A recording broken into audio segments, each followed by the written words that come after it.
Oh, look at this, dude. Oh, beautiful. Can't see anything. Look at that. Look at that. Bro! Ah! I love this! Look at this freaking road.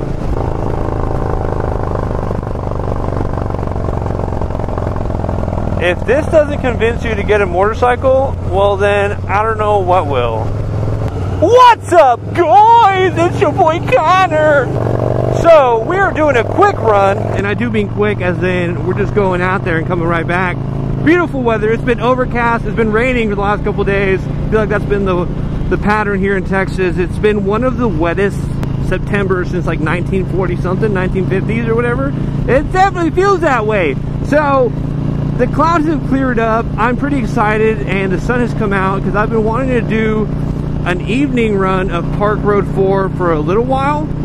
Except the last couple times it's been raining or I'm working. Pretty much the cards have finally come to place. I want to show y'all. I really enjoy this road. I definitely wish it was closer. One of the things since having moved to Austin is discovering roads that are going to be my quick rip roads.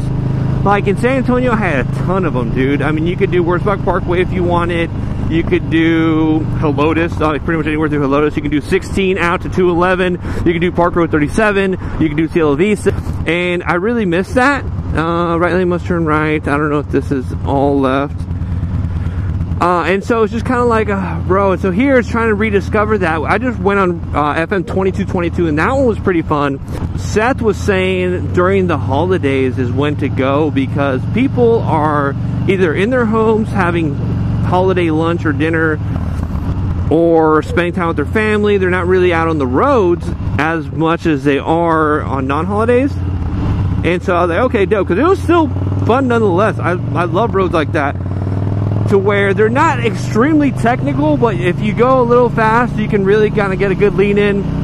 And I had fun. And then there's also Lime Creek. Lime Creek's a little more technical, and with them being kind of single laned roads, like I guess a double lane, one going each way, that you kind of have to really take care and be mindful if you cross the yellow line, because there may be a car coming the opposite way. So it's like, and there's been one where it kind of scares me. I remember when I first started riding, even if it wasn't that close, if I was, you know, in the middle of a turn, and even if it was like, you know, these two lanes and then the opposing two lanes coming back, I could be in the middle of a turn leaning, and then I see a car, and it'll kind of like make me adjust my turn, which isn't really safe. And it's just kind of finding roads like that. 1431 is fun also.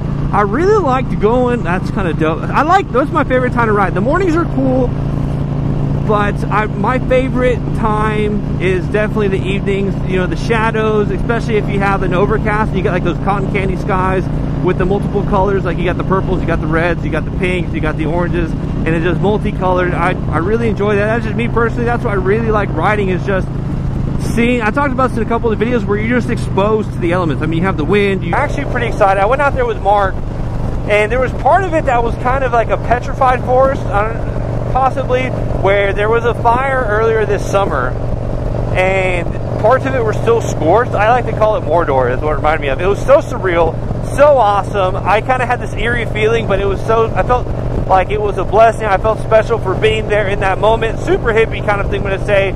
But that's why I really enjoyed riding. That's what gets me excited and for this. And I know that there's tons of other places like that throughout the US. So it's like, if you have a spot like that, let me know. Maybe there's other people that are in your area that don't know. You know, drop it in the comment section below. Let's get some gas while we're here.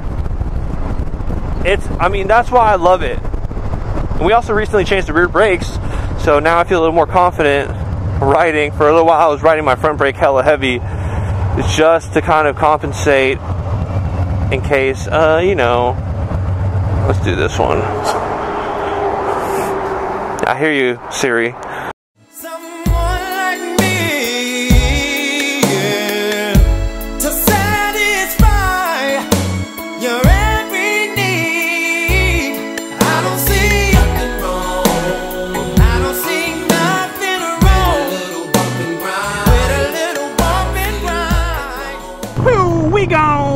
Gone like a freight train, gone like yesterday. So September Road Warrior Challenge is almost at an end, guys. I know I said we were gonna dip, but we ain't gonna dip. It's huge thanks to everyone taking part in it. Y'all are crushing miles. The one that I have to mention is going to be old Rancho Craig Amanga. Homie set out a goal of 10,001 miles for the month. Last time he played, he was the winner with 6,300. But it was a great turnout. Y'all, oh, this is it. My bad. He's gonna crush it. He sent out a little poll on Instagram of if he should take a break or if he should keep on riding, and dog, keep on riding, crush those miles. And that's what this is all about, just kind of, you know, getting together, riding miles, kind of like what we're doing now. Your boy personally has a goal of 50,000 odometer mile goal. We ended the year last year with 35,000 and change. The first year I started riding, y'all know, won't beat it to death, 10,000 mile goal, didn't make it. Second year, 15,000 mile goal, made it. So this year I decided to combine both of them and do a 25,000 mile goal, putting me at an even 50,000 miles on my odometer. We are 11,000 miles short of that with a couple months to go. I told myself if I hit the 50,000, I would seriously consider trading the Dyna in for a road glide. But the more I get closer to it, it's like I would really enjoy a road glide, but then there's two major issues with it. It's going to be, one, it's going to cost a whole lot for the upgrades, like a lot.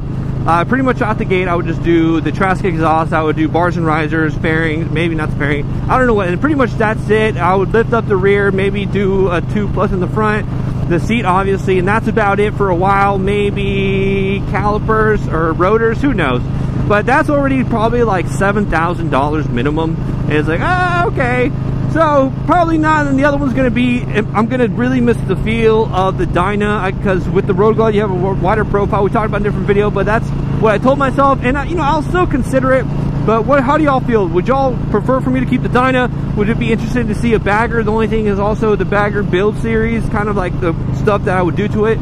It would be a little more on a slower scale, just because I feel baggers are more expensive in general with their parts.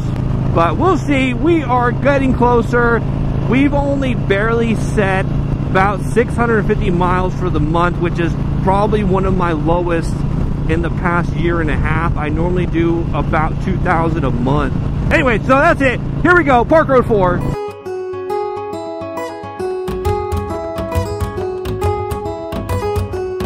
Love's got an enemy. It's bleeding inside of me.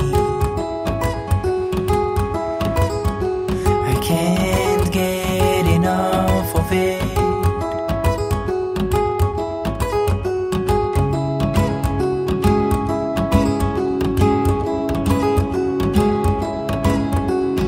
Raging and people all, I got you inside my home. And when I feel it, I let her run.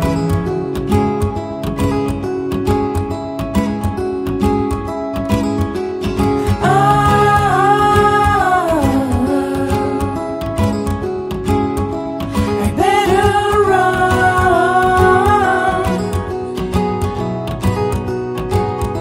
because I don't know if we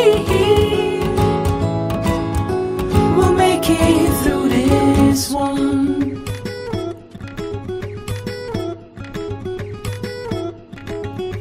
But in the end, we somehow, we always end up without marks that don't allow us to reunite.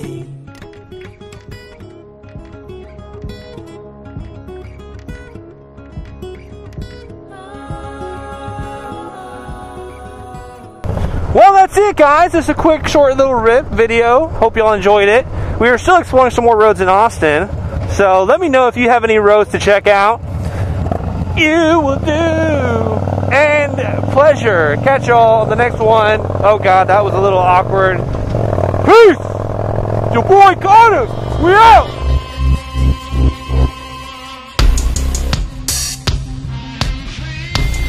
This is my time.